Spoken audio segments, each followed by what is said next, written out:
আমি একে আটকেছি, রাত্রেবেলায় বা সন্ধ্যাবেলায় বা দুপুরবেলায় আমি ওকে ফাঁকা পেয়েছি, আমি ওকে আটকাচ্ছি। কেমন করে আমাকে আটকাই? ঠিক আছে, তো এর কাজটা হচ্ছে আমাকে ছেড়ে দিন। এমনি করে না লোকে, যে আমাকে ছেড়ে দিন, মানে আমাকে ক্ষমা করুন, আমাকে ছেড়ে দিন এখন, তাই তো? এইটা যখন করবে তখন এই লোকটা ভাববে যে ও আমার কাছ থেকে দয়া চাইছে, কিন্তু তা নয়, এটা তোর অস্ত্র। তুই ততক্ষণে তোর অস্ত্র বানিয়ে নিচ্ছিস। ভালো করে শোন, এটা তোর অস্ত্র, কিন্তু আমি ওই লোকটার কাছ থেকে এমনি করছি, বুঝলি, আমাকে ক্ষমা করুন, আমাকে ছেড়ে দেন, কিন্তু এটা আমার অস্ত্র।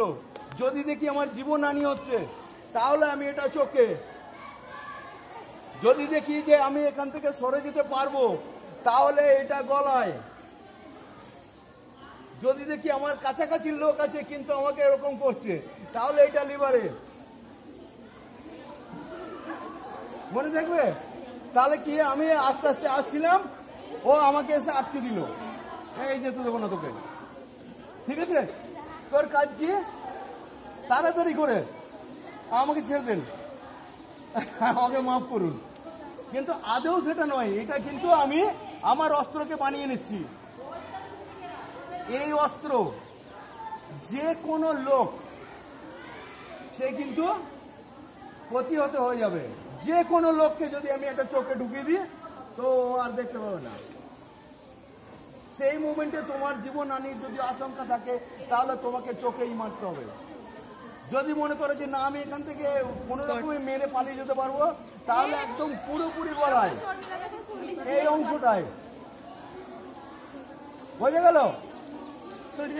এইটার সাথে কিন্তু তোমাকে আওয়াজ করতে হবে। কেমন দ্বারা? আমাকে ছেড়ে দেন।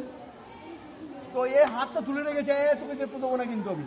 তো আমার ছবিটা কি, যে ও এতটা দূর হাত ছড়ে রেখেছে, সোজাসুজি হয়ে আছে, বোঝা গেল?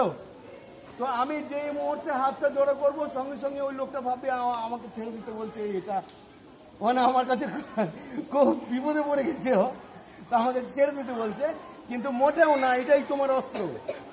দুটো হাত এক জায়গায় করে সহজ একদম, 1 2 3, মনে থাকবে?